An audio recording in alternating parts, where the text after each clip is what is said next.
Good evening, and welcome to the Way of Salvation Christian Church presents the 1-year Chronological Bible 365-day reading plan brought to you by Tyndale House Publishers.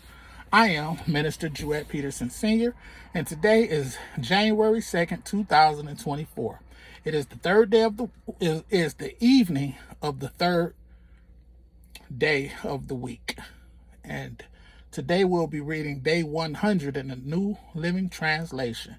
And day 100 consists of 1 Samuel chapter 4, verses 12 through 22, 1 Samuel chapter 5, 1 Samuel chapter 6, 1 Samuel chapter 7, and 1 Samuel chapter 8. And the word of the Lord says, starting in 1 Samuel chapter 4, verse 12 in the NLT. A man from the tribe of Benjamin ran from the battlefield and arrived at Shiloh later that same day. He had torn his clothes and put dust on his head to show his grief. Eli was waiting beside the road to hear the news of the battle, for his heart trembled for the safety of the ark of God. When the messenger arrived and told what had happened, an outcry resounded throughout the town. "What is all the noise about?" Eli asked. The messenger rushed over to Eli, who was 98 years old and blind. He said to Eli, "I have just come from the battlefield. I was there this very day." "What happened, my son?" Eli demanded. "Israel has been defeated by the Philistines," the messenger replied. "The people have been slaughtered, and your two sons, Hophni and Phinehas, were also killed, and the ark of God has been captured." When the messenger mentioned that what happened to the ark of God, Eli fell backwards from his seat beside the gate. He broke his neck and died, for he was old and overweight. He had been Israel's judge for 40 years. Eli's daughter-in-law, the wife of Phinehas, was pregnant and near her time of delivery when she heard that the ark of God had been captured and that her father-in-law and husband were dead. She went into labor and gave birth. She died in childbirth, but before she passed away, the midwives tried to encourage her. "Don't be afraid," they said. "You have a baby boy." But she did not answer or pay attention to them. She named the child Ichabod, which means "where's the glory?" For she said, "Israel's glory is gone." She named him this because the ark of God had been captured, and because her father-in-law and husband were dead. Then she said, "The glory has departed from Israel, for the ark of God has been captured." 1 Samuel chapter 5, the ark of Philistia. Verse 1. After the Philistines captured the ark of God, this section is called the ark in Philistia. Verse 1. After the Philistines captured the ark of God, they took it from the battleground of Ebenezer to the town of Ashdod. They carried the ark of God into the temple of Dagon and placed it beside an idol of Dagon. But when the citizens of Ashdod went to see it the next morning, Dagon had fallen with his face to the ground in front of the ark of the Lord. So they took Dagon and put him in his place again. But the next morning, the same thing happened. Dagon had fallen face down before the ark of the Lord again. This time his head and hands had broken off and were lying in the doorway. Only the trunk of his body was left intact. That is why, to this day, neither the priest of Dagon nor anyone who enters the temple of Dagon in Ashdod will step on its threshold. Then the Lord's heavy hand struck the people of Ashdod and the nearby villages with the plague of tumors. When the people realized what was happening, they cried out, "We can't keep the ark of the God of Israel here any longer. He is against us. We will all be destroyed along with Dagon, our God." So they called together the rulers of the Philistine towns and asked, "What should we do with the ark of the God of Israel?" The rulers discussed it and replied, "Move it to the town of Gath." So they moved the ark of God So they moved the ark of the God of Israel to Gath. But when the ark arrived at Gath, the Lord's heavy hand fell on its men, young and old. He struck them with the plague of tumors, and there was a great panic. So they sent the ark of God to the town of Ekron. But when the people of Ekron saw it coming, they cried out, "They are bringing the ark of God, the ark of the God of Israel, here to kill us too." The people summoned the Philistine rulers again and begged them, please send the ark of God. Please send the ark of the God of Israel back to its own country, or it will kill us all. For the deadly plague from God had already begun, and great fear was sweeping across the town. Those who didn't die were afflicted with tumors, and the cry from the town rose to heaven. 1 Samuel chapter 6. The Philistines returned the ark. Verse 1. The ark of the Lord remained in Philistine territory 7 months in all. Then the Philistines called in their priests and diviners and asked them, what should we do about the ark of the Lord? Tell us how to return it to his own country.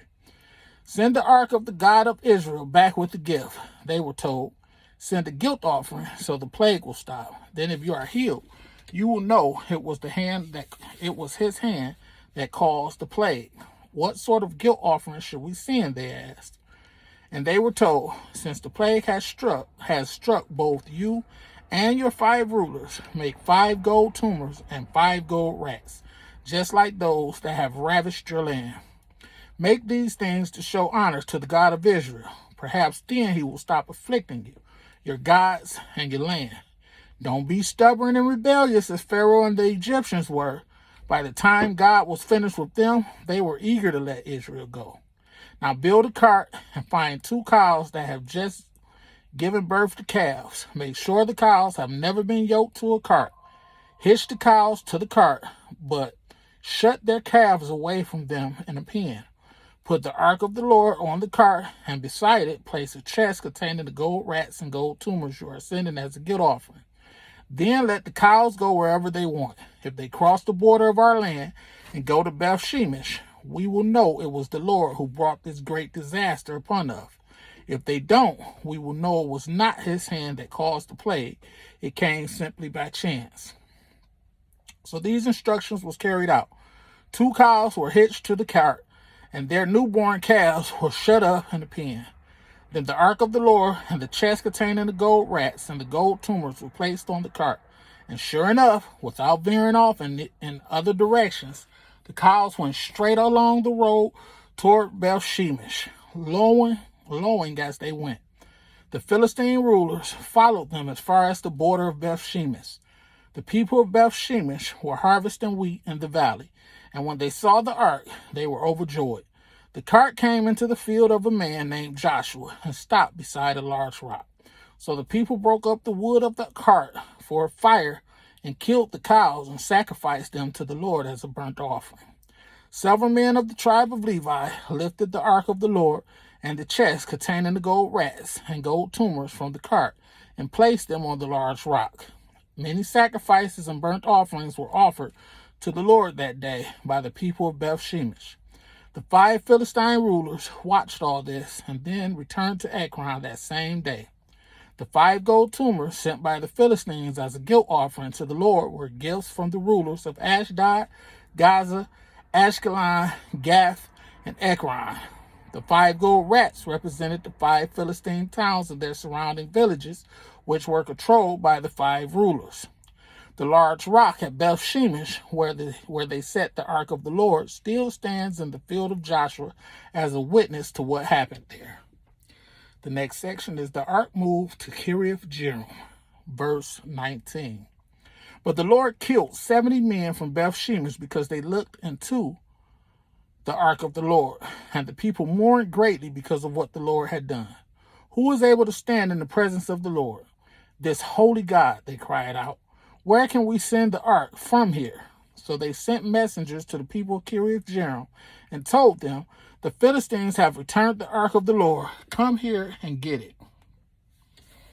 1 Samuel chapter 7, verse 1.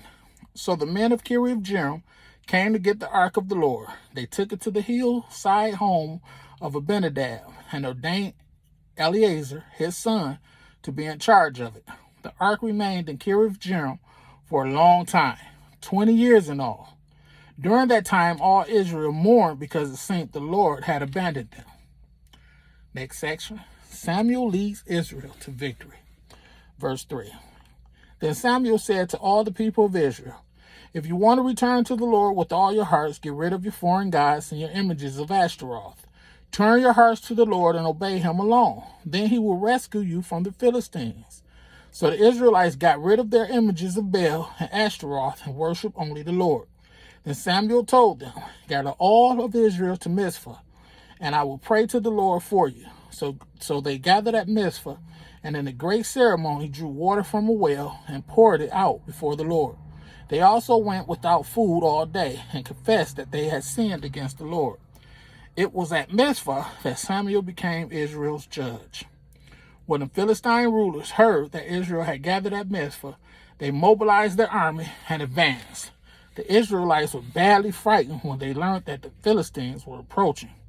Don't stop pleading with the Lord our God to save us from the Philistines, they begged Samuel. So Samuel took a young lamb and offered it to the Lord as a whole burnt offering. He pleaded with the Lord to help Israel, and the Lord answered him. Just as Samuel was sacrificing a burnt offering, the Philistines arrived to attack Israel. But the Lord spoke with a mighty voice of thunder from heaven that day, and the Philistines were thrown into such confusion that the Israelites defeated them. The men of Israel chased them from Mizpah to a place below Bethkar, slaughtering them all along the way. Samuel then took a large stone and placed it between the towns of Mizpah and Jeshanah. He named it Ebenezer, which means the stone of help. For he said, up to this point, the Lord has helped us. So the Philistines were subdued and didn't invade Israel again for some time. And throughout Samuel's lifetime, the Lord's powerful hand was raised against the Philistines. The Israelites' villages were Ekron and Gath that the Philistines had captured were restored to Israel. We'll read verse 14 again. The Israelite villages near Ekron and Gath that the Philistines had captured were restored to Israel, along with the rest of the territory that the Philistines had taken. And there was peace between Israel and the Amorites in those days. Samuel continued as Israel's judge for the rest of his life. Each year he traveled around, setting up his court first at Bethel, then at Gilgal, and then at Mizpah. He judged the people of Israel at each of these places. Then he would return to his home at Ramah, and he would hear cases there too. And Samuel built an altar to the Lord at Ramah. 1 Samuel chapter 8. Israel requests a king. Verse 1. As Samuel grew old, he appointed his sons to be judges over Israel. Joel and Abijah, his oldest sons, held court in Beersheba. But they were not like their father, for they were greedy for money. They accepted bribes and perverted justice. Finally, all the elders of Israel met at Ramah to discuss the matter with Samuel. Look, they told him, you are now old, and your sons are not like you. Give us a king to judge us like all the nations have, like all the other nations have. Samuel was displeased with their request and went to the Lord for guidance. Do everything they say to you, the Lord replied, for they are rejecting me, not you. They don't want me to be their king any longer. Ever since I brought them from Egypt, they have continually abandoned me and followed other gods. And now they are giving you the same treatment. Do as they ask, but solemnly warn them about the way a king will reign over them. Next section is Samuel warns against the kingdom. Verse 10. So Samuel passed on the Lord's warning to the people who were asking him for a king. This is how a king will reign over you, Samuel said. The king will draft your sons and assign them to his chariots and his charioteers, making them run before his chariots. Some will be generals and captains in his army. Some will be forced to plow his fields and harvest his crops, and some will make his weapons and chariot equipment. The king will take your daughters from you and force them to cook and bake and make perfumes for him.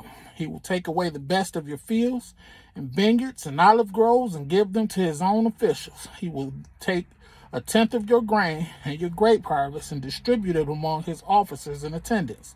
He will take your male and female slaves and demand the finest of your cattle and donkeys for his own use. He will demand a tenth of your flocks, and you will be his slaves. When that day comes, you will beg for relief from this king you are demanding. But then the Lord will not help you. But the people refused to listen to Samuel's warning. Even so, we still want a king, they said. We want to be like the nations around us. Our king will judge us and lead us in the battle. So Samuel repeated to the Lord what the people had said, and the Lord replied, "Do as they say and give them a king." Then Samuel agreed and sent the people home. May the Lord have a rich and bountiful blessing to the reading, hearing, and doing of his word. Thank you so much for joining me, and be blessed.